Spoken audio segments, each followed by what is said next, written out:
right, well, greetings, everybody. Welcome once again to the Rec Poker Podcast, sponsored as always by Running Aces Casino, Racetrack, and Hotel and website AMP.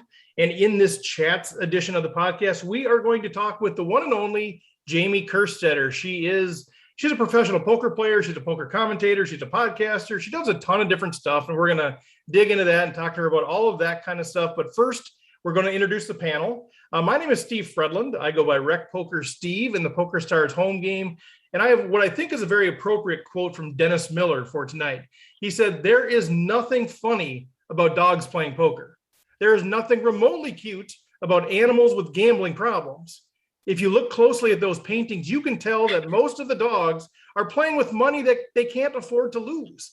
And sadder still, it takes 7 of their dollars to make one of ours."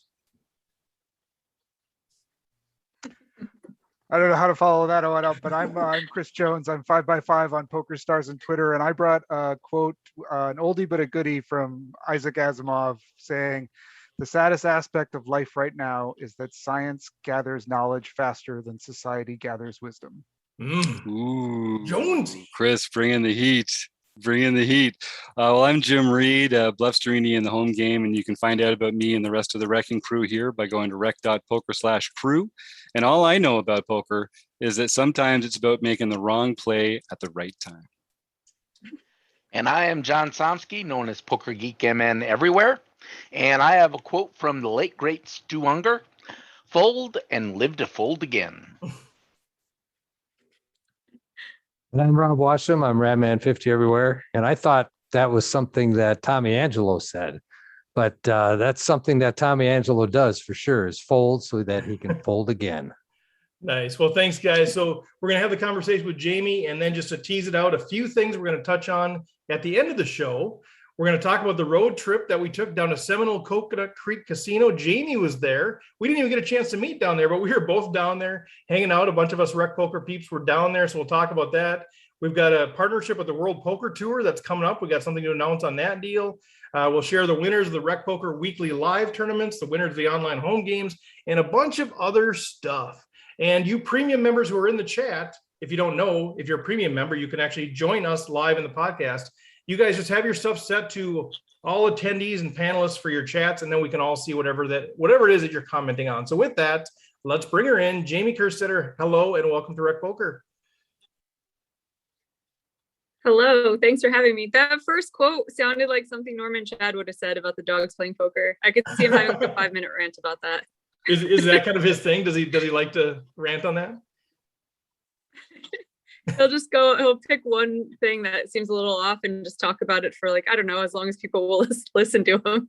I'm not surprised that him and Dennis Miller kind of have the same observation skills of human society and willing to kind of pick that apart and then make some fun of it. But hey, so we're over 300 episodes and we have not had you on before. So we're super excited to finally land the big fish and have you on the Rec Poker Podcast. Yeah, you just had to ask me 301 times and I finally said yes. You broke me down. Right. There's just 301 steps to getting you into the Poker Podcast. So, so where are you at? That's the same way I ended up married. Did she ask you 301 times or did you ask her 301 times? Oh, no, I would have said yes the first time. It was me doing the asking. I've met your wife and I can see why. She's glorious. I love her. Well, so Jamie, are you still down in Florida or where are you calling in from? No, I'm at my mom's house in New Jersey. My grandma's really sick, so I came to visit her. And then it turns out someone in her nursing home has COVID, so they won't let me in anyway. Oh, Jamie, I'm so sorry. I'm so sorry. It really sucks. But yeah, thank you. Appreciate it. I know a lot of people in that situation. That's, obviously the COVID, the sickness, the illness, that's all just so horrible. But then when you layer on this, I can't see my loved ones, it's just agonizing. Yeah. Okay. Are you originally? That's why it makes it a little, I was going to say, it makes it a little ridiculous when I'm reading the poker player takes on Twitter where they're like, "I can't play a tournament. Oh, it's tyranny." I'm like, oh my God. Yeah. I don't know who you might be talking about. I'm not sure who you're talking about at all, but yeah, it's tough. I mean, everybody's got their different perspectives, but like you said, I mean, you're kind of putting that in perspective. All right, we're talking about poker and, you take both sides and everybody's upset one way or the other, whatever. But real life, you're talking about real life. You're talking about not being able to see your grandma. and that's pretty brutal. Yeah. Are you originally from New Jersey? Is that your home state? Yeah. Okay. Yeah. And the best part about that is everywhere else I go, I'm just like, wow, the people are so nice. Did you say everywhere else you go? Yeah. So they set the bar really, really well for you there. So you could Yeah. go into life thinking. That's fantastic.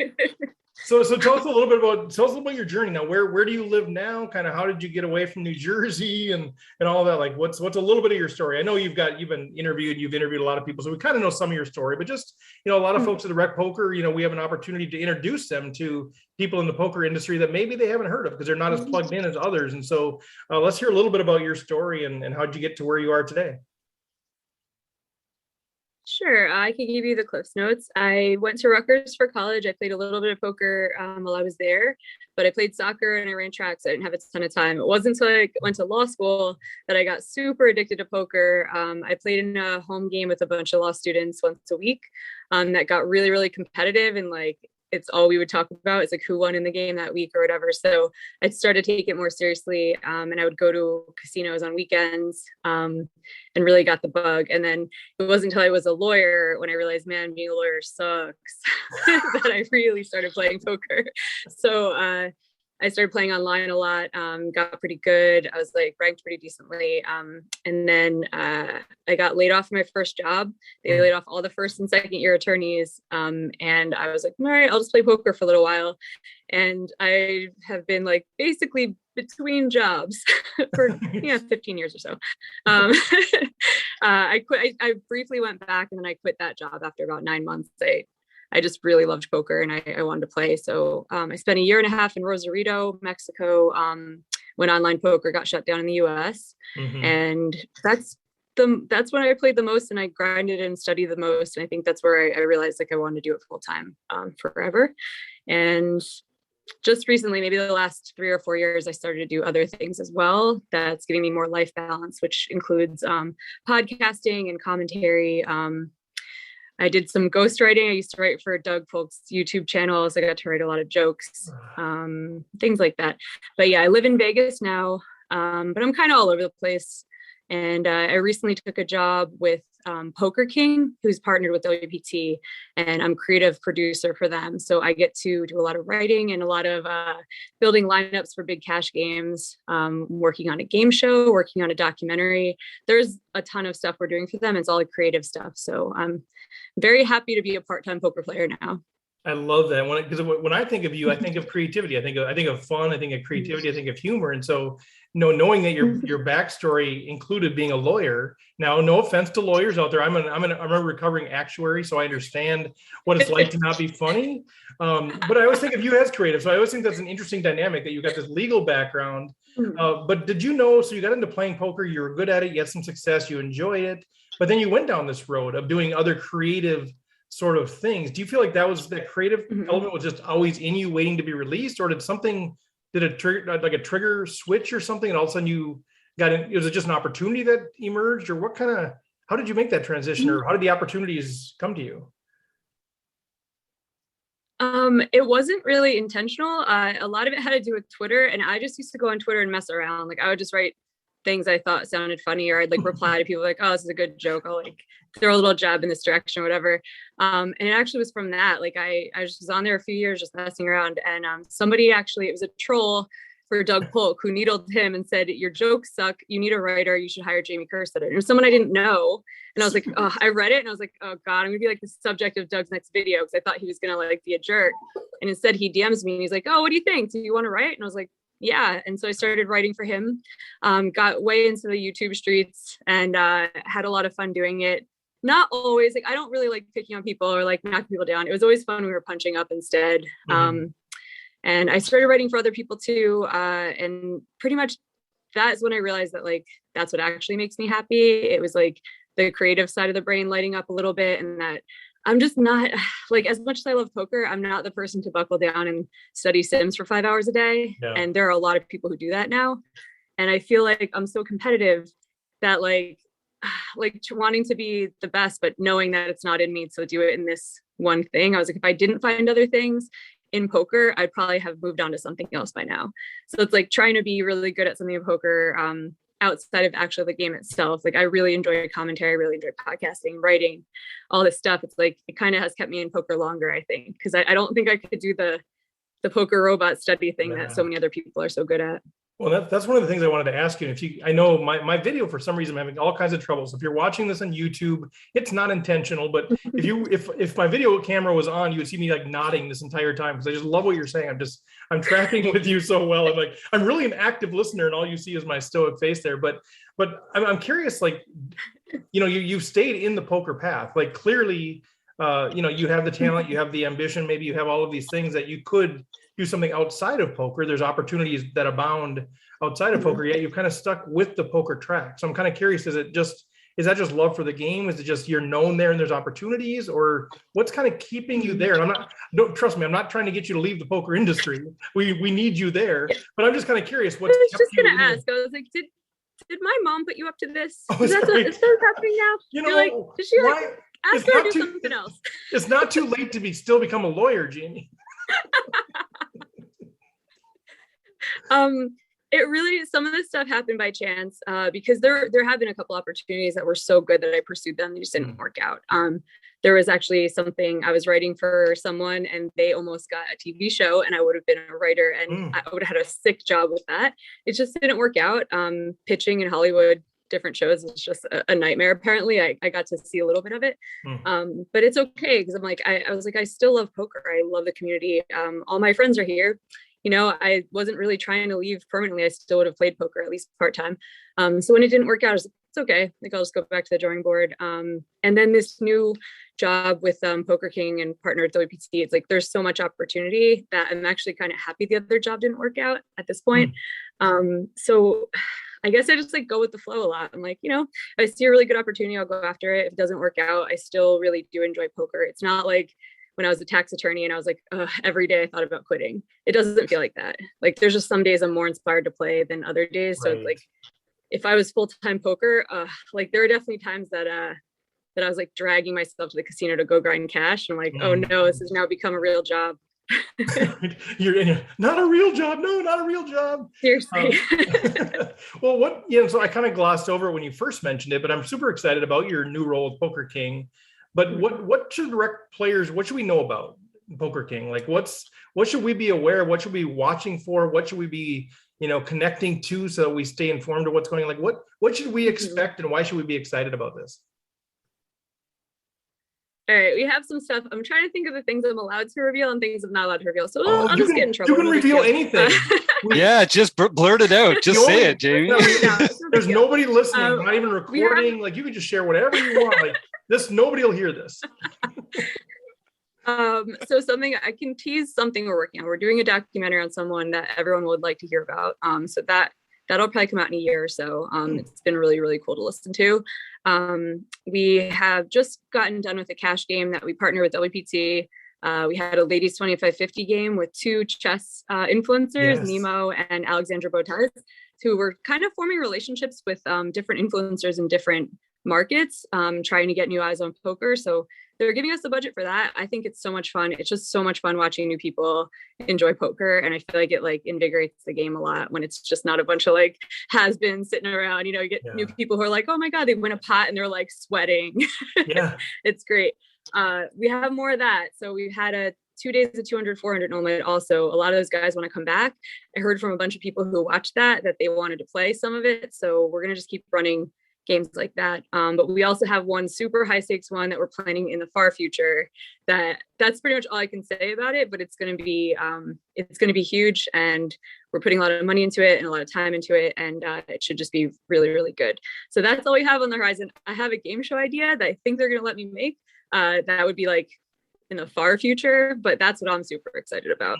But yeah, I think that's all I'm allowed to say. Oh, I think you could say much, much more than that. I just have one question. We'll see if the panelist has any questions too. But so my one question would be if we guess the name of the person that you're doing the documentary on, will you tell us if we're right? Because I think it's Rob.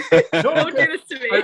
I think it's Rob Washam. Is it Rob Washam? Will you tell me if no. It's It's Mike Postle. Mike Postle. Everyone wants more of that guy. Oh, nobody will have any interest in that. I'm sure that would be a great, fun project to work on, right?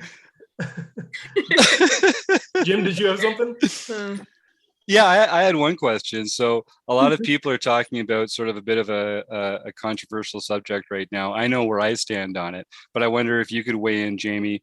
Why are dogs better than cats?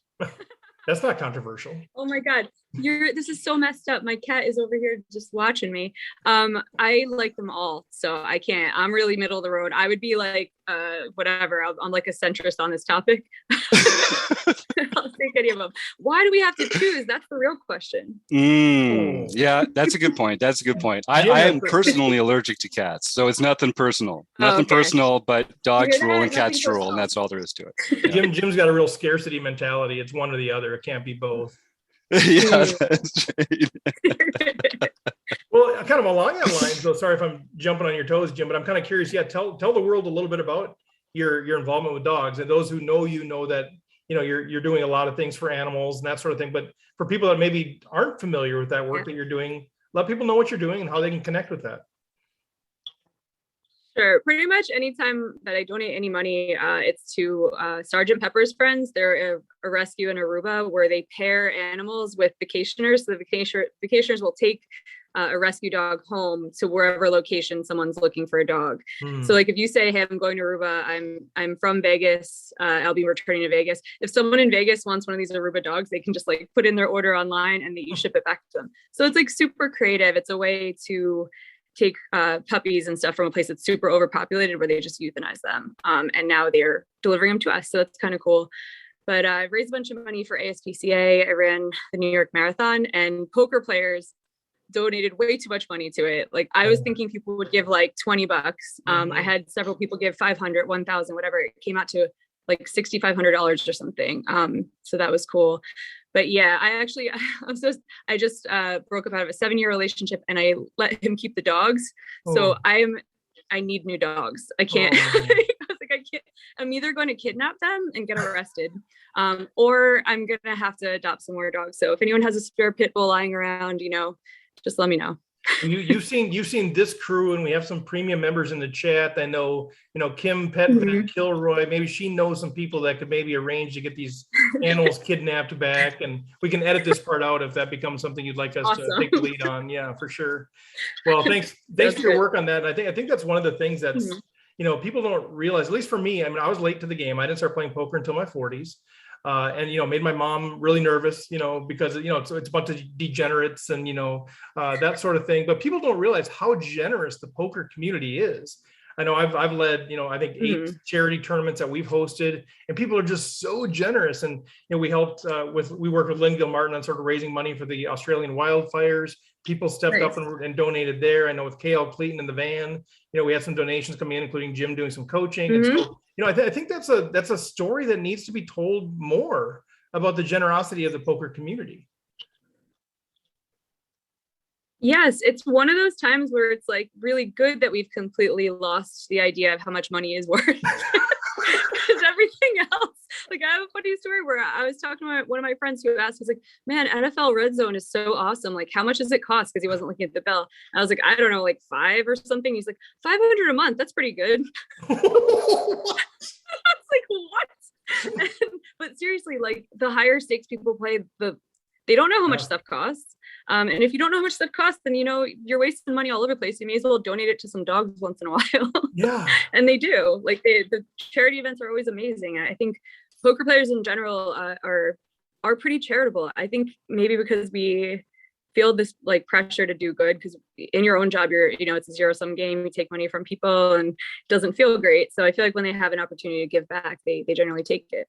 I had this really high view of poker players saying, hey, they're more generous than we realize. And you just kind of crushed it by saying, well, yeah, nobody just knows what the value of money is. So maybe they're not as generous as we think. They're just making more poor financial decisions. Jim, did you have something? I'm using that line though from now on. It's like, you've got so many life leaks. Like one of them might as well be a charitable endeavor. Like you're spewing money all over the place. At least, have some of it just accidentally fall into the right place. That's my new ask, Jamie. Perfect. I like that. So I'm curious. Chris, go ahead. Well, Jimmy, I wanted to kind of shift gears a little and talk to you about, you've had a past, I don't know, 4 or 5 years. Well, first of all, when did you first get started doing poker commentary? And maybe answer that, and then I've got a follow up to that. Okay. I actually, it's kind of crazy that I did it at all, because I had like a fear of public speaking, just like more so than an average person, I would think. And I was sponsored by Party New Jersey when they first opened up, and they sent me on a trip to Venice. And it was the kind of thing where it was like an additional thing that was not part of my sponsorship. It was just like, hey, we could use you there to work on this little show and to do a little commentary. I'm not going to say no to that. But then when I got there, I was like, oh no, like just this this horrible anxiety over it. And it was whole cards down.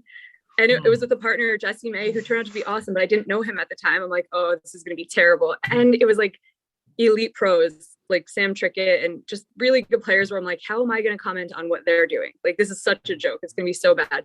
But it was so strange after it was over, which it was nerve-wracking the whole time. I had like sweaty palms. I just felt so good. I was like, wow, that was like something I'm so afraid of. And I was like, I don't think it was even particularly good, but I got through it and I was like really proud of myself. I'm like, okay. And then so the next time I got asked, it was like a Borgata smaller thing, like a $500 or something. And I was like, sure. And then everything subsequently felt easier because it wasn't as scary. It wasn't as high stakes. It was with people I knew. I had backstory on them. I usually commentate with a friend. And it just felt like way more comfortable, and I enjoyed it more every single time. And then it got to the point where they'd be like, oh, WPT would be like, hey, I need a commentator. I'm like, I'll do it. And so I went from being terrified of it to like a year later, just enjoying it. And people also like weren't that hard on me, because I feel like I didn't present myself as like, I'm such an expert. Oh, I'll tell you guys how it should be played. Mm-hmm. I was like, there's funny stuff. We can point out some fun things. And also just like, I really love the game. So it's like, it comes through when you're like, wow, this guy made a sick play. Like, I wonder what he's thinking. And that was probably, I'd say like 5 years ago. It's probably about 5 years ago when I started. Okay. Yeah. And I mean, from my perspective, I mean, I think you're a fantastic commentator. So thank you for doing what you do. And one of the things that I really admire about you doing commentary is I think you're able to balance your audience between people who maybe just stumble onto it on ESPN or now CBS, and, are like a casual, like they may know that, they may not even know that a straight beats a flush, but maybe they know that, but that's like the level of poker that they understand, versus like people who are really into like, combos and solver work and all that. They're all the audience, but I think you're really able to balance those two audiences really effectively. And I'm wondering if you can talk about how do you think about when you're broadcasting to that big of an audience, the people who really know a lot about poker and the people who you want to be involved in the conversation and bring them in, but you don't want them to feel sort of like pushed away as if you don't really belong here. Well, one of my friends made the same point. He was like, it's really cool how you can kind of like dumb it down a little bit for I'm like, I'm not dumbing it down. I was like, this is how I see poker. I'm like, yes, I'm not talking about I'm not going to go into ranges. I'm not going to make it really dry and boring, but also I'm just not that good. Like if you get an elite player, maybe they try to make it better for laymen and they can't, because they don't realize they're on level 20. And they need to be speaking on like level 3. I'm just not that good. I play 5-10, I play 2-5. I play 1K average buy-ins. So when I'm talking to people about the game, I'm like, and maybe only a little better than like the average person watching on ESPN. They're watching because they're entertaining, like they think poker's entertaining. So like spoon feeding a little bit of poker to them and then making jokes and hanging out with Norm and Lon, like that's what I'm there for. Like they could have 2,000 other people if they want a better poker player. So I kind of think that's what makes it not that hard for me. Like that sounds ridiculous, but it's pretty honest that I just don't, there's not like, man, I ran a sim on this exact hand yesterday. And let me tell you that 22% of the time you're supposed to bet on it. No, there's none of that going through my head. It's just like, oh, this flop's better for the pre-flop raiser. Here's why, and so it's not that hard to dumb it down when I'm like just a little ahead of the average viewer, in my opinion. I get the same thing on the podcast too, because we do two different versions of the podcast. We do the chats edition, which is the one that I host, and then Jim hosts the one that's really like strategy forums based. thing. So I get that a lot too. How do you dumb it down? Well, because I'm just dumb. Like it's not that complicated. But thanks, I appreciate that. Thanks for your kind words. That's why I like just to talk to people. See, once it gets really hard, then I turn it over to Jim and these geniuses on this panel. Yeah. I'm kind of curious how you got plugged in with Run Good. So we just started working with them. We've done a couple of road trips. We did Iowa, we did Florida. Really a fan of what they're doing, what Tana and the whole crew are doing there. But what's your connection there, and how did that come to be? Sure. First of all, I want to say you guys are like a perfect fit too. I'm like this is the type of players that we want. Like, and we want, it's fun. Like you go there, there's no way I'm flying to Florida and paying for a flight and all the stuff that comes along with traveling for a $600 tournament. I would never do that for money. Like, I'm not like, oh, this makes financial sense for me to do that. It's all for fun. I love these people. Like they're the most fun. My liver is like currently regenerating. I could feel it. Like this. I saw some of the Instagram photos and I thought, ooh, there's a lot of glasses and things there. Yeah, they are the best peer pressures in the entire world. They're so much fun. They're some of my closest friends. And Tana just hit me up randomly. I should really ask him like why, because this was so many years ago now. It had to have been like 7 or 8 years ago. I'm playing an event at Foxwoods and I get a DM on Twitter that just said, hey, I started this company. We want to talk to you and think you'd be a good fit, whatever. And I saw Tana and I'm like, oh, this lady started a company. That's nice. So when I call on the phone and it's a dude, I'm like, what? Like, I didn't know him. Is your wife there? Oh yeah. Right. I was like, I don't know if I'm talking to the right person. But he sold me from the beginning, like it basically in the same way where he's just like, oh, we're a clothing company that's starting a series and we're basically trying to just make it a fun environment and we want more rec people and we want just that was it. It was just it's gonna be fun. And I was like, all right, I like fun. I was like, tell me more. And a couple of the steps I went to were really in the middle of nowhere. Like we're in like Council Bluffs, Iowa. And as I'm like pulling in past all the cows, I'm like, I may have made a wrong decision here. But when I get there and like, it's just the people couldn't be more fun. Like, I don't know how he handpicked these people, but he did an amazing job. Because no matter who shows up from the team, it's just like everyone, and it's like, you'll be sitting at a table and they'll be sending drinks to people. So it's like, not just our own little team. They're making sure every Oh, we lost Jamie. Jamie cut out. Is that one my fault? Everybody else, you guys can. Oh, there she's back. Hey, Jamie. Oh no, here we are. I think we're back. Sorry. Well, what we did here is so Jamie. It's a little bit of know your audience. So we're in Minnesota. Several of us went down to Council Bluffs, Iowa, and we consider farm country beautiful country. And so as soon as you started saying maybe it was a mistake, we put on a 7-second delay on you. I was like, oh my God, at least we're not in Minnesota. That would really suck.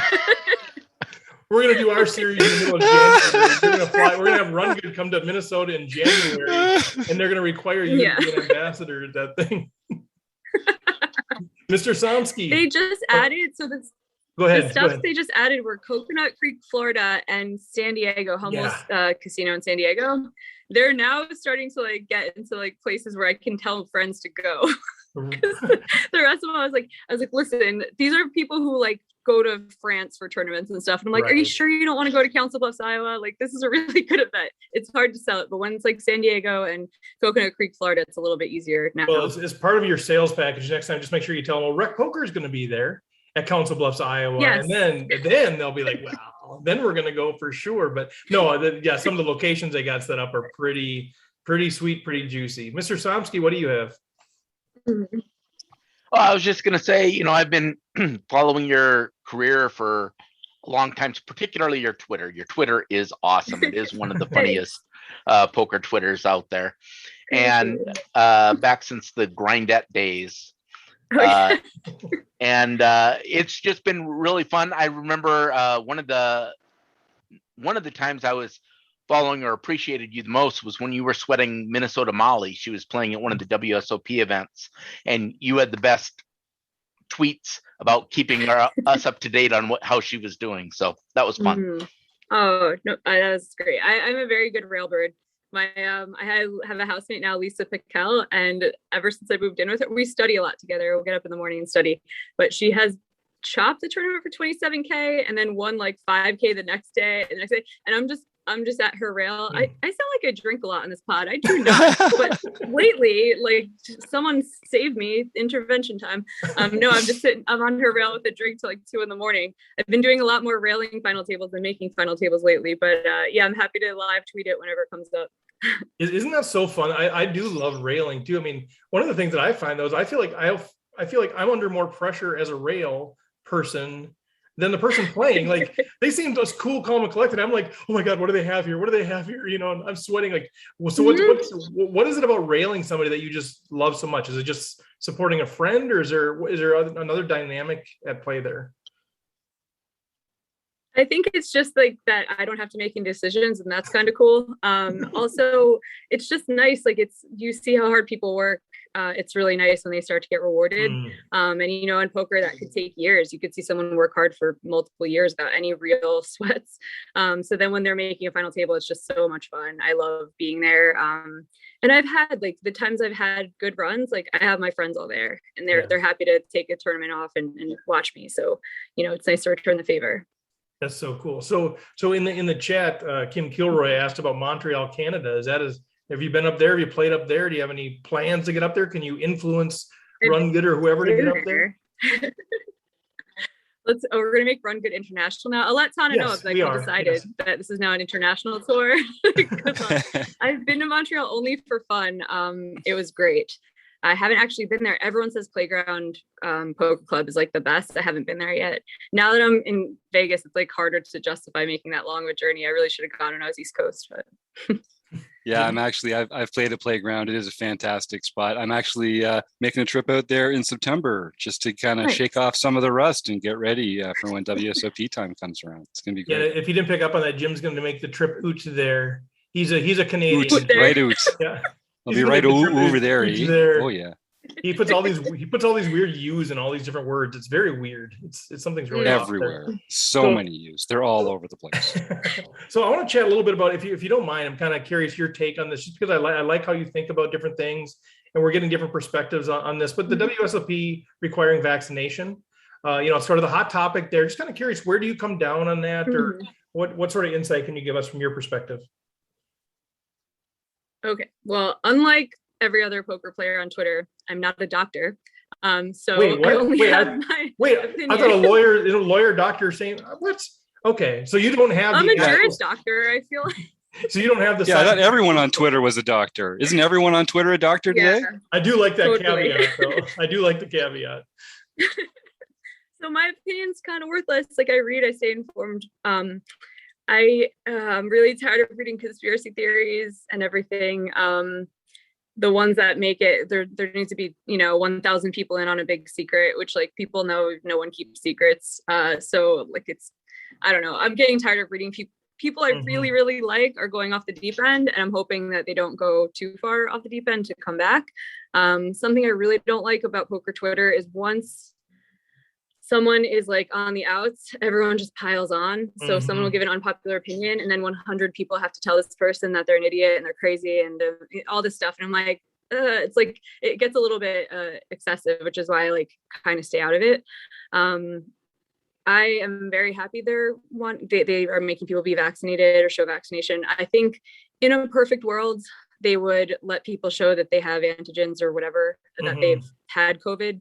That would be nice, because if it's as effective as a vaccination, then why are we making people who've had COVID also get vaccinated? That doesn't seem fair. I just know they're a company, they're a business, they're a private company. They don't have to do any of this. They could just say free for all, who cares? They make their own rules. And, it sucks for the people who don't want to get vaxxed that this is one of the rules, but it would really suck for the dealers who need the money and need the work to have to expose themselves to a bunch of people who are sometimes careless, sometimes not that clean. Hearing guys say that guys don't wash their hands in the bathroom, like, ugh, like it's just going to be spreading COVID everywhere. So I like this rule.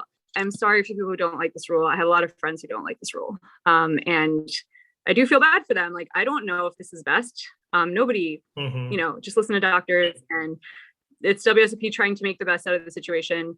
If they had endless time and manpower, I'm sure that they would test people to see if they've had COVID, and then they'd let them in too. But I'm like, I don't have faith in WSOP to be able to do that since like the Reg Lions have already been kind of nightmarish, and they had Phil Ivey playing in a bowling alley once.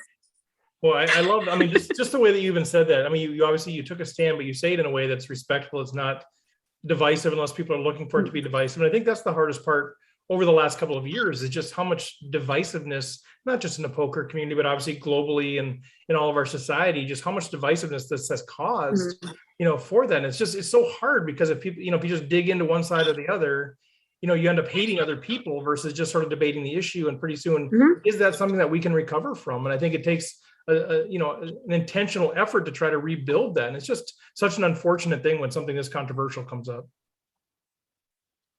John, I think you just have to find things you like about people. Like I disagree with a lot of the stuff. Like Christy's a good example. I disagree with a lot of stuff she says, but I like her.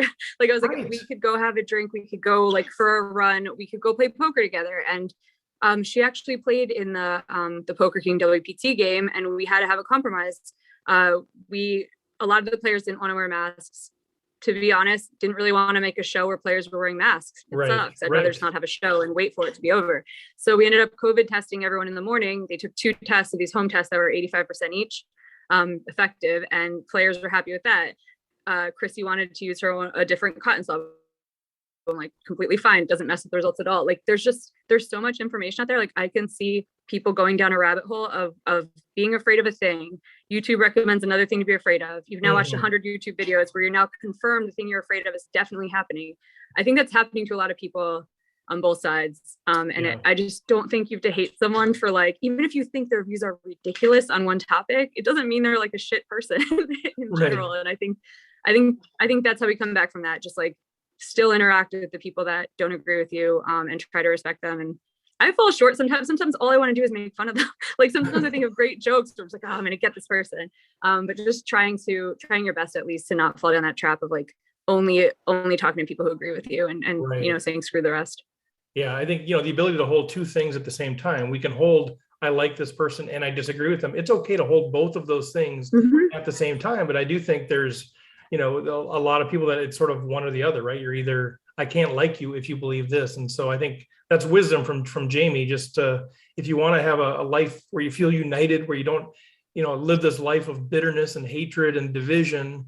Some people, I think that fuels their life. Like that's just, they're always going to be that way. But I think a lot of us wake up one day and like, I don't want to live like this. I don't want to live where I'm hating my neighbor, where I'm disliking my family member. Well, you don't have to. You can still like them and disagree with them. It is okay, right? I mean, Jamie's giving you permission to actually like somebody and disagree with them. So if nothing else, listen to Jamie. John, did you have something you wanted to add there? Not great advice. Well, I just wanted to say not all men skip washing their hands. I religiously wash my hand every time I go. And I want to make a call to all people out there, actually, regardless. If you miss a hand, it's okay. You will survive.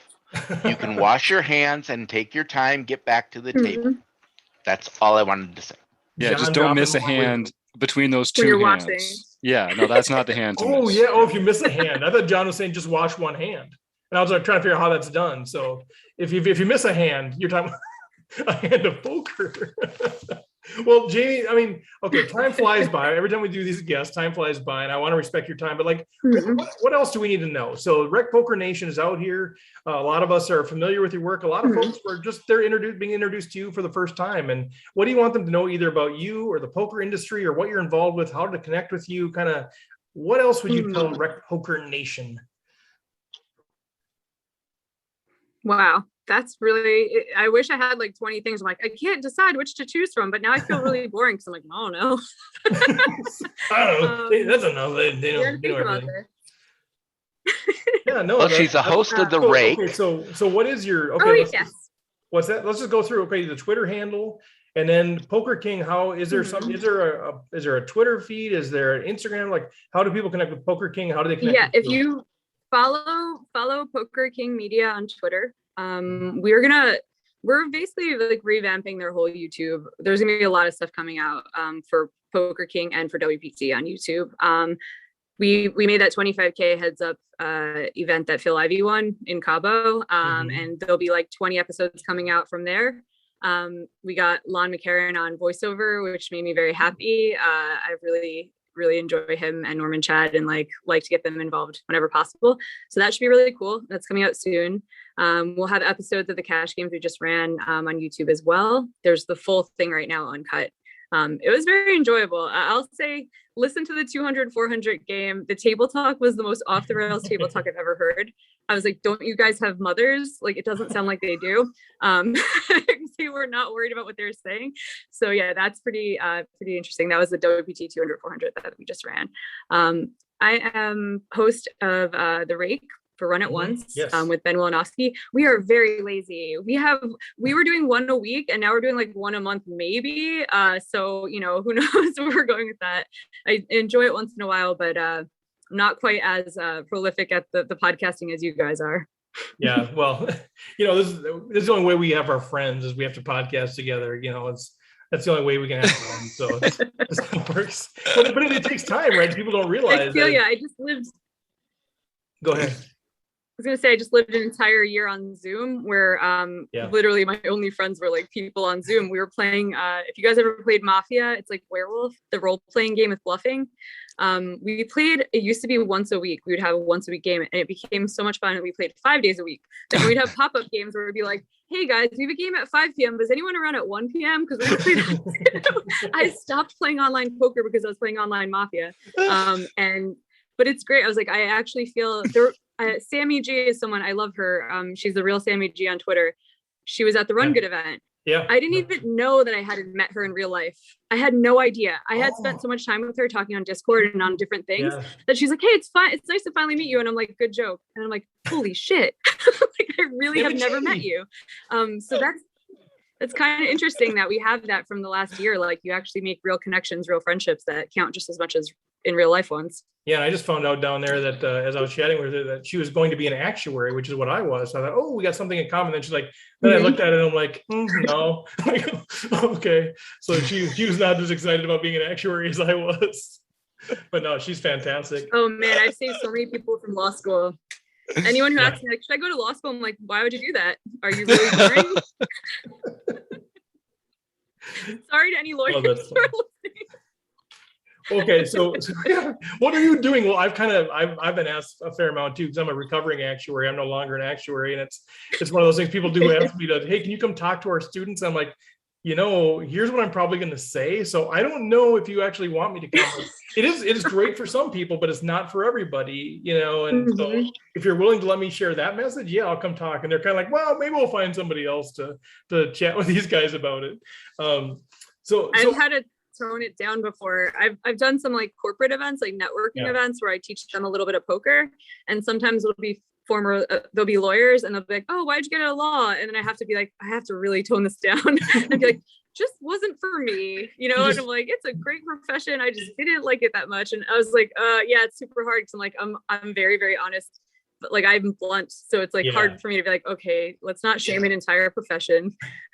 You just want to look at them and say, really? You have to ask me this? Why would you have to, if you have to ask, then nothing I can say is going to land here. Well, so have you ever, so I know I got to let you go, but it's fun to chat with you. So I've done a couple of TED Talks. I'm curious if that's a route that you've ever considered doing. So it sounds like you've done some speaking, but it seems like that'd be an interesting platform for you to actually, I know, because you talk about the fear of speaking. And I think that's an interesting how you progressed from just being afraid of speaking to where you are now. And I'm curious if that's ever been, you know, something on your radar to do something more like that to get that kind of a platform. I fear for the world if they give me a TED Talk. Oh, come on now. Like, that's why you'd be good because you're not going to be arrogant. If I specialize in something where I'm like, I have to share this knowledge with the world, I'd be like, yeah, sure, let's do that. But I dabble in a lot of things. I'm not like a major expert in many things. Commentary is so different from being on camera as well. Being in the booth for ESPN was so awesome, and I was very scared of it at first. But like after an hour, you forget that, I don't know, it's like 500,000 people are watching, but it's less scary than being in front of 50 people looking at you in real life. I just get over it. And I realized I did stand up once, and like I stand up comedy and it was in front of like 30 or so people, and I knew probably 10 of them, which made it even worse because like, oh, if I bomb, they're just gonna laugh at me, and they're recording it with their phones. I'm like, oh god, that was scarier than ESPN. Yeah. just being at a little comedy club. And, I think TED Talks are maybe the like highest stakes, scariest kind of performance that people have to do. I'm like, I think Liv Bray did one. She did. Yep. Who else from poker? Yeah, I just give those people credit. Jen Shahadi has done a TEDx talk. Yep. Give you a lot of credit. I think that's like one of the most intimidating environments to ever have to publicly Yes, speak. and I've done a lot them. of speaking. I've done probably like 150 speaking gigs. Mhm. But I tell you that the 2 times I've had to go out on the big red dot and do it, it is scary. You walk out there and it's like, oh, this is a whole different world, and it shouldn't be. But like you said, 50 people or whatever. Yeah. It's a scary, intimidating thing. But I was thinking from your perspective, from like I'm rambling. I'm a business coach by nature, so I'm naturally going into this. But like, just to give you a platform for even just the work that you're doing with the dogs, to talk about something with dogs and poker and try to get people giving money to the dog. So anyway, if you ever want to go down that road, let me know. I can hook you up there. But well, Jamie, this has been really great. If it's ever dog related, I'm in. Well, there you go. So just It's been fun. The TED Talk be dogs playing poker, and you can talk about the connection between the two, and then you can just tell people to give a bunch of money to help the dogs and the cats if you want. Yeah, perfect. That's one thing I should have said. That is my goal in the future. Is I want to have a pit bull rescue, and I want to do it like on Mount Charleston. Just get a few acres up there and have a ranch, and like that's the dogs don't even know they have a sweat. If I ever like final table to Maine, that's the first thing I'm going to do. So if there's any pit bulls listening, you should send me some run good this year. I like it. Calling all the run good that you can from all walks of life. Yeah. Well, Jamie, this has been great. We're gonna have to let you go, but fantastic. Make sure you follow her on Twitter. Make sure Poker King Media on Twitter. We'll put all the information in the show notes. If you have any trouble finding or getting a hold of Jamie, which you shouldn't, but if you do, just reach out, Steve@rec.poker. I'll connect you and make sure that we send you on your way. And if you want to support the dogs, support the animals, and if you don't exactly know how, connect with Jamie. She'll tell you how. Eventually, you can help with I this. will help you. Yep. Well, Jamie, any final words before we let you go? Well, thank you guys. Yeah, it's been a pleasure. You know what? I got one. Since you guys started with quotes, I have a Mitch Hedberg quote. A dog is in the permanent push-up position. The dumbest joke, but Mitch Hedberg's my favorite. It's a dad joke. Like I love that joke. I can use that one. Yeah. In the permanent push-up position. I like it. Thank you guys. All right, Jamie, take care. All right. Well, why don't we let's hear from Jonathan Little, and then we'll come back and we'll share some of what's going on in the rec poker community. Have you ever wondered whether you should call a preflop raise or 3-bet instead? What do you do when you have a flush draw? Do you raise it or do you just call? What do you do with ace king when you miss the flop? Are you tired of guessing about what the right play is with your particular hand? Well, my name is Jonathan Little, and I am a 2-time World Poker Tour champion and creator of PokerCoaching.com, where we offer over 1,000 interactive hand quizzes where you play a hand and then get real-time feedback from our world-class pros. Don't guess and don't stress. Just register for your free account at PokerCoaching.com/recpoker right now. PokerCoaching.com/recpoker. Get it done. Hook it up. All right, guys. Reactions, Mr. Jones. She's just she's a gem. I think she's great for poker. I was so excited when she joined the, WSOP commentary booth. I thought it was a great conversation. So I'm glad she's part of the poker world. I hope she stays there. Yeah, I felt a little bad kind of taking it down such a a serious, bright dark road, but because it was so much fun and so much life, but I just kind of wanted to get her perspective on that. Sorry, Jim, go ahead. If you guys haven't noticed, I've got a lag on my end, so I apologize for stepping on toes there. No, you're doing great. She's just such a positive force in poker and has a great attitude, and she's super fun to follow on Twitter. And just everywhere she goes in poker, sort of fun seems to happen. So it was easy to see why we had to get her on the show. Yeah, for sure. What do you got, Rob? So Rob chiming in there. Yeah, no, I've been following her for a long time, and I love her commentaries. Very, very easy to listen to and very entertaining, definitely. Nice. And John, what was it that you referred to? I kind of missed that. You said you've been following her since some days, and I know you're kind of like our historian. So there were 4 women who formed a group called the Grindettes. It was her, Jen Shahadi, Katie Stone, and I am forgetting the fourth one, which is always the problem when you do these types of lists. But anyway, they were kind of started up, and they were on Twitter and just kind of did some things together. This probably would have been like in the 2007, 2008 timeframe, I'm guessing. Okay. All right. Nice. Well, yeah, it was super fun. It was fun to meet her for sure. It was very frustrating for me to have a lag and all that jazz, but it was fun to get to chat with her. And I think, yeah, it's the real deal. And I think I can see why Run Good grabbed her and said, we need you on this team, or one of our ambassadors, because it does sync up well with who they are. And so speaking of that, so we did just come back from our Rec Poker road trip number 3. We'd been up to Fargo for a day. We went to Iowa for a week, and now we're down in Florida for a week. Had a really good time, for sure. We had 5 of us that were part of the Rec Poker House. So myself, Jim Gibson, Gibber, he's in the chat tonight. He was down there. Doug Behrens, Rob Atson, Ben Gers. We had a great time playing. The poker went okay, and then it didn't. So the results at the table, but boy, it was interesting. I never played in Florida, and it was very interesting, but we had a great time. So the next Rec Poker road trip is out in Vegas, the World Series of Poker. We got the Rec Poker House out there. If you want more information on that, just go to rec.poker/road trips. Information's there, and then just reach out. But man, we had a good time out there. Obviously wishing the results would have been a little bit better, but we survived the 92-degree heat and 85% humidity. My glasses would just fog up every time I walked outside of the building. It was horrific. So with that, so Jim, because of this lag, I don't know if somebody's waiting to say something. I'm tired of interrupting people, so I apologize for that. No, let me jump in. I'll just jump in here for a sec, because you've got issues with your video. We've had a couple other technical issues today. This is the Rec Poker way. It's not actually supposed to go very smoothly. And actually, I guess technically the next road trip is going to be a trip to Wisconsin on the 25th. Is that something we can talk about? Well, we just did, so let's do that. Yeah. Oh yeah, no, we can. Let's talk about that one, because this episode is going to come out on September 14th. That we're going to have this interview with Jamie come out on September 14th. So you've got a week and a half. Jim, is it being delayed a week? So we can get Matt, the Matt interview out real quick and easy, and get more people. So there's going to be a little time loop. Our listeners last week are going to have heard a fantastic interview with Matt Savage. Can you believe what he said about those other players?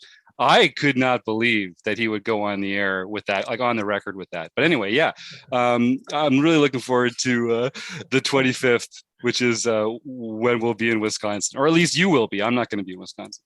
Yeah. So the plan is, so World Poker Tour, we have a relationship with them, the World Poker Tour, Club WPT. We're going to be doing a one-day tournament on Club WPT on September 25th. So that's the day we're going to do this tournament. The winner of that tournament wins a free entry into a $2,500 WPT Deep Stacks main event out in California in December. So Thunder Valley is where that is. So on the 25th, we're going to be playing online. So if you can get access to Club WPT, some of you might already be a member.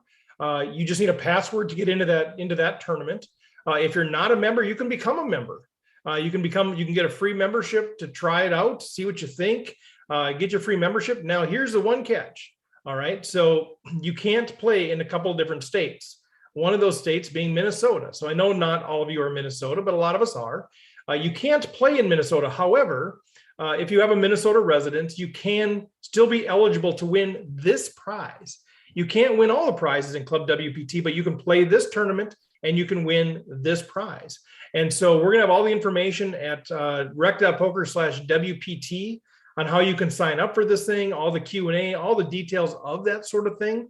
But yeah, you can get your free membership, you go play, and maybe you bink the thing. And so we are thinking right now of putting a road trip together. It might just be like a one day, let's find a venue that we can all just go to in Western Wisconsin and go play the tournament. So we're kind of putting that together. So we welcome insights, but I guess by the time this airs, we probably will have it pretty locked down. But if that's of interest to you, just reach out. Check out rec.poker/WPT. Maybe there's even a Whole Foods parking lot or something that we could all. Oh my God! Yeah. Ryan, who was it? Ryan, or Or who? I can't remember who did Yeah, that. who Palma. was it? He was Ryan Somebody De baked a Palma, I bracelet. think. for De them. Palma. Palma. Yes, Yeah, that was that's right. it. That's so good, Chris. That would be a fantastic video. Just going nuts. Like, I'm the same. So we'll put that together. But yeah, if you're in a state or if you want to get somewhere yourself, do that. This is, what we are trying to do is we're trying to build a relationship with the WPT. They've been very gracious. They're very excited about working with Rec Poker. And this is sort of a test the water scenario. So I think the better we do in terms of getting people to play that tournament and engaging with that, the more opportunities, frankly, are going to come to Rec Poker Nation to win seats and that kind of thing. And so we're going to try to drive as many people there as we can. So engage with that if at all possible. Jim, anything else on that we need to share? Yeah, and so just tell people they can go to rec.poker/WPT to find out all the information to join, like you say. And it's a free tournament for Rec Poker members, and the winner gets a $2,500 live entry to a World Poker Tour event. So I really think people should go and check that out and have a good time. And if you're in Wisconsin, all the details about how to hang out with Steve on the 25th and win your free entry will be at rec.poker/road trips. So go check that out. Yeah, it's going to be awesome. So basically it's a tournament on Club WPT. You need a password. The way you get the password is just, if you're a free member at Rec Poker, you have access to the password. So it's not complicated.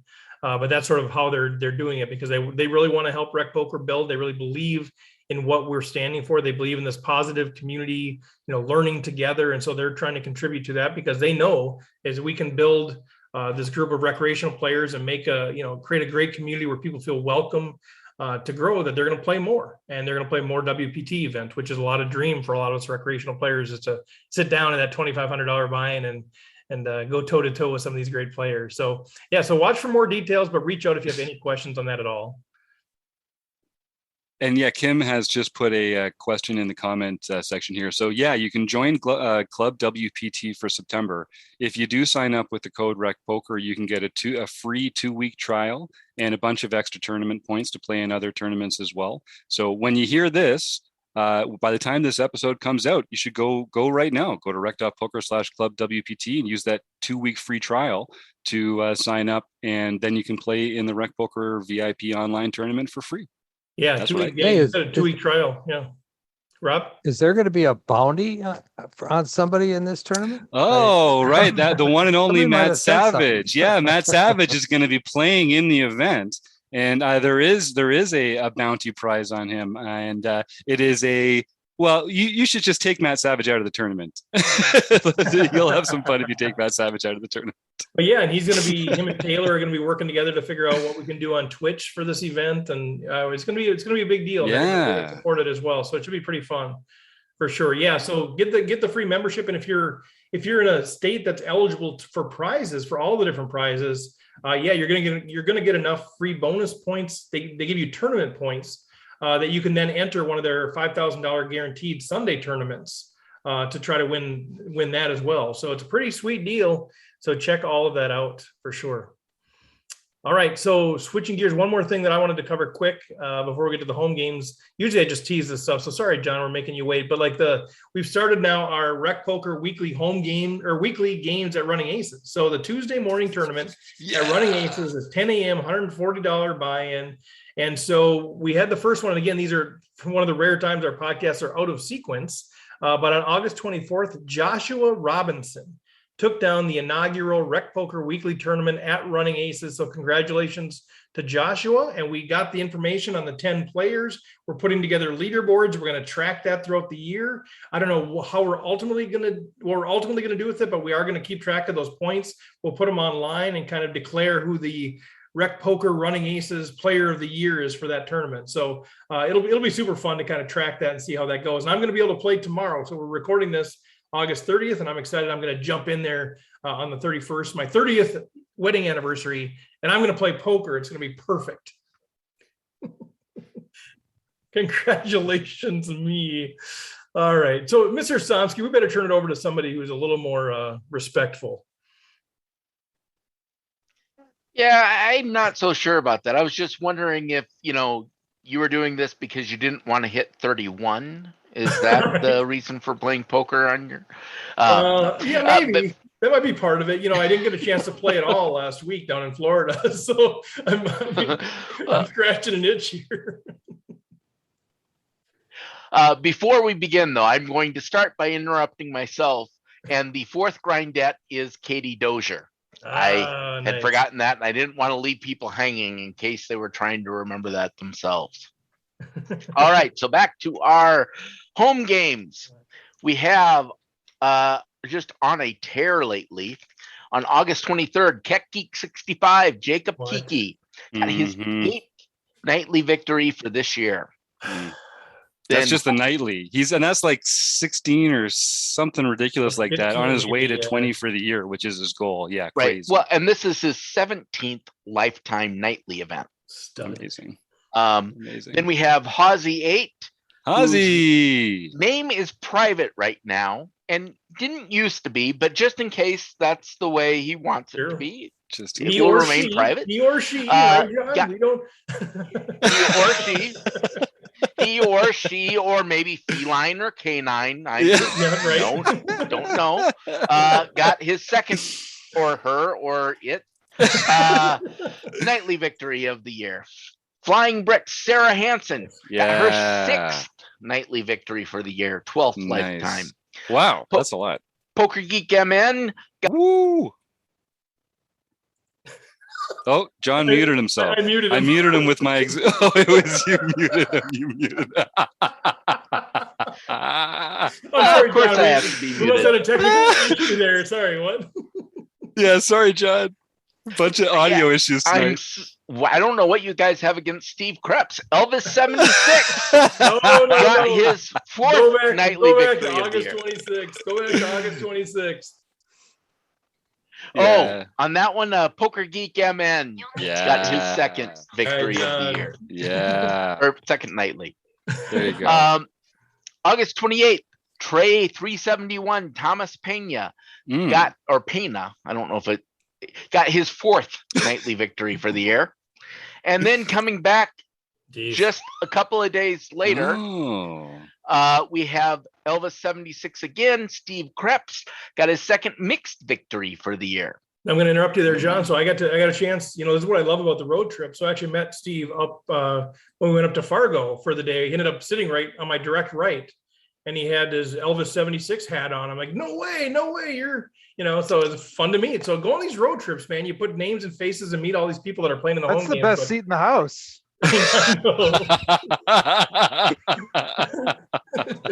And if you're in the home game playing with them, every time you win the hand, he says, thank you very much. Thank you very much. Elvis 76.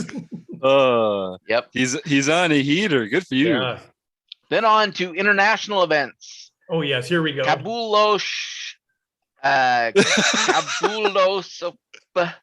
am so sorry. Nobody I am save not him. trying to do this poorly. It is just. But Allison Neves Wernick got his first international That's the new victory Isenma of the for year. sure. The new Isenma. It's the new And they're due. They're due. I've been seeing them getting close to that pin for a while. So Is congratulations. he or she a Brazilian?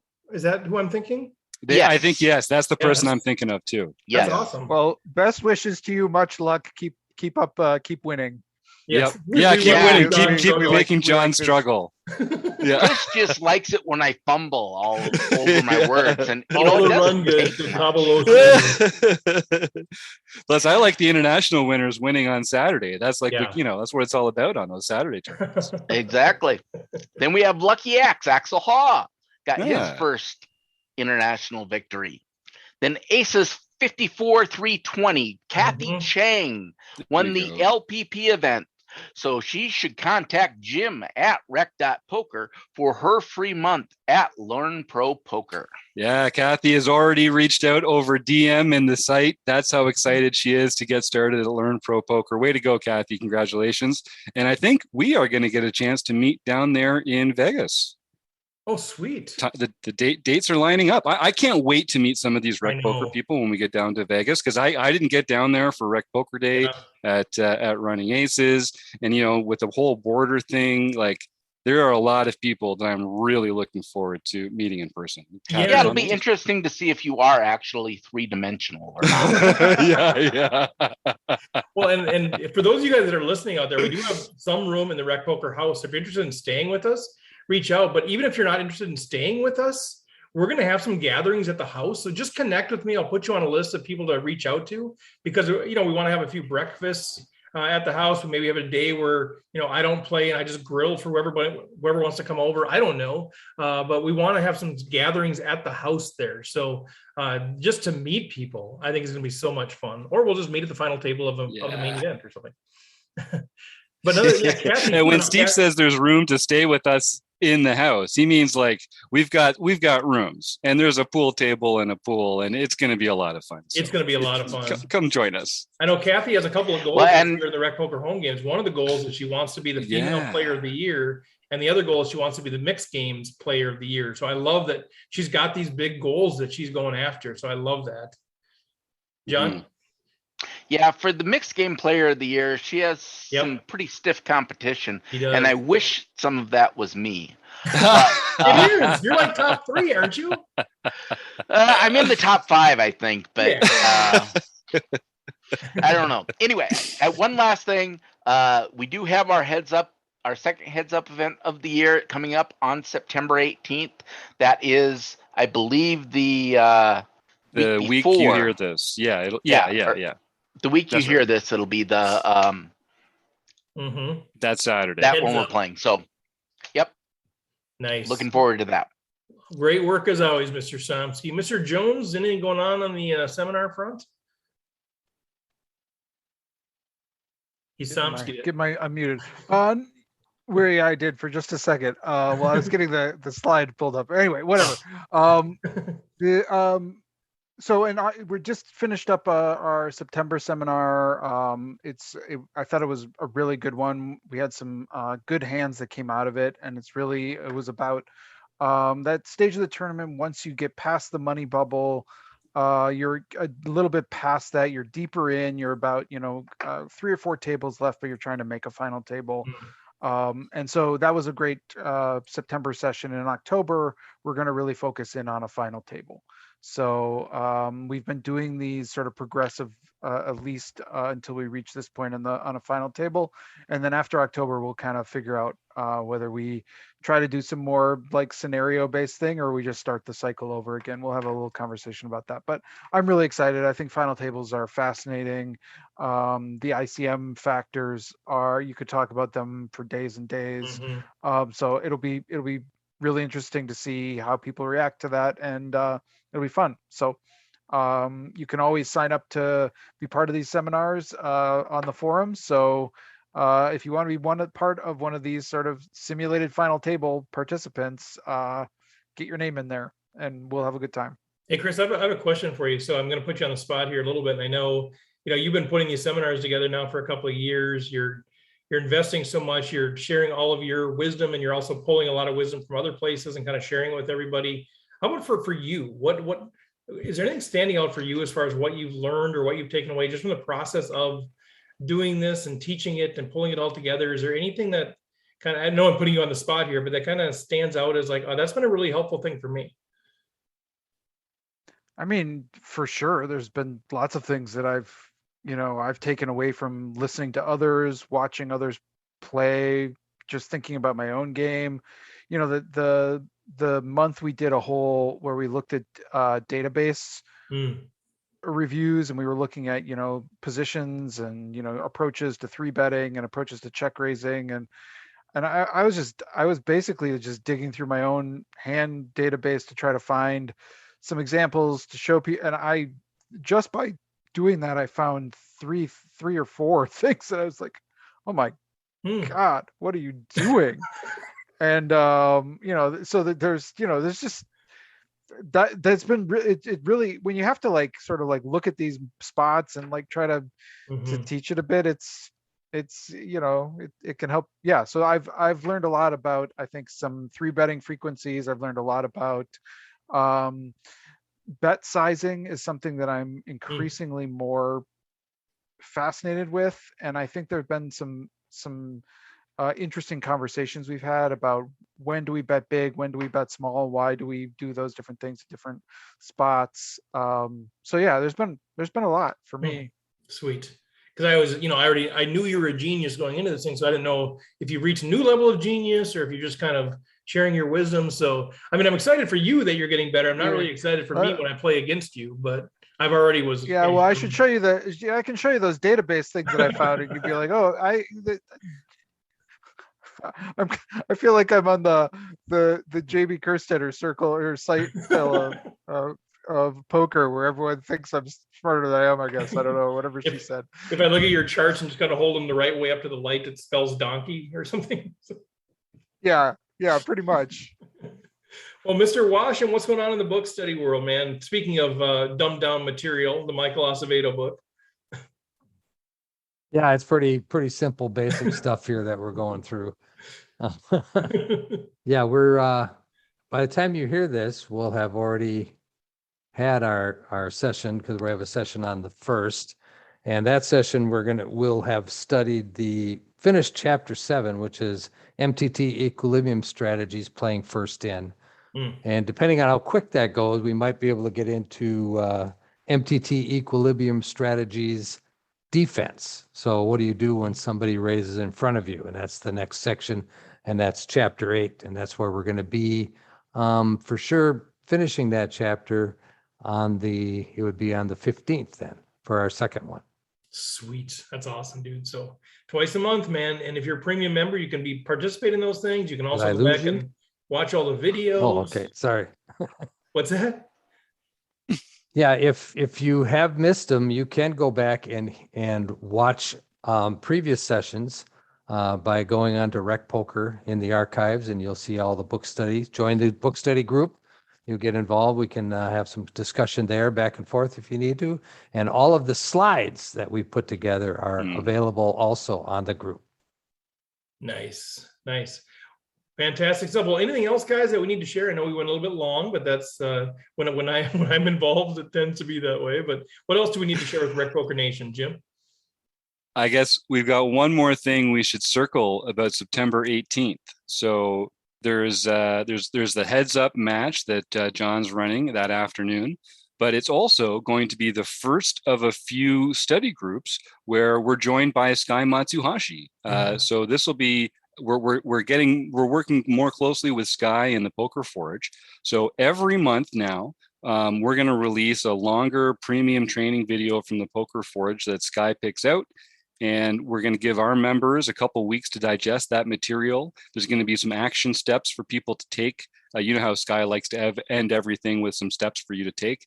And then he's going to host this hour-long Q&A just for Rec Poker Premium members every month going forward on the 3rd Saturday of the month. So now, he said he'll do it if we get some Rec Poker Premium members to come and ask some great questions on this 3rd Saturday of the month. So I am circling September 18th. If you hear this podcast the week it comes out, book it, baby. 1 p.m. Eastern on September 18th. Join me and Sky Matsuhashi. And if you think I know about Poker Tracker 4 and filters and HUDs and drilling down on people, then you ain't seen nothing yet, kid. Come on September 18th. You'll have a great time with Sky Matsuhashi. Nice. Great stuff. Continue to add value to that premium membership, right? I mean, we create great stuff through Mr. Jones, and then we pull in great stuff, and you're going to find something that you connect with, somebody that you can learn from. So that is fantastic. Anything else, guys, for the good of the order that we need to share here? I see some heads shaking. Anybody? I guess we still got a couple folks, Jim Gibson, Kim Kilroy in the chat. Anything from you guys that we need to share? I'll give you about 3 seconds to type something. I asked that in plenty of time, right? Hey, got anything to share? Okay, well, let's wrap it up. But no, I think that's it. Yeah, all right. We got a lot of stuff going on. As always, go to rec.poker. Go sign up for the newsletter. That's a great way. The twerp this week in Rec Poker. That's a great way to kind of stay plugged in. And we've said this before, but if you want to do us a solid, there's several ways. I think rec.poker/support, I think, is that what has the kind of the different links.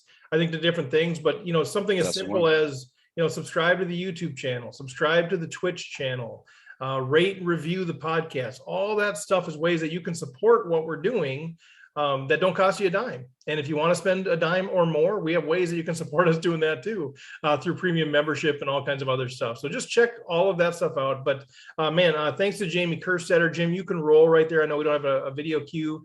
Thanks to Jamie Kerstetter. That was great. Chris, John, Jim, Rob. Thanks to Jim and Kim and the others that were in the chat as well. And we will chat with you guys. Oh, Running Aces and Website Amp. Thank you guys too. We'll chat next week.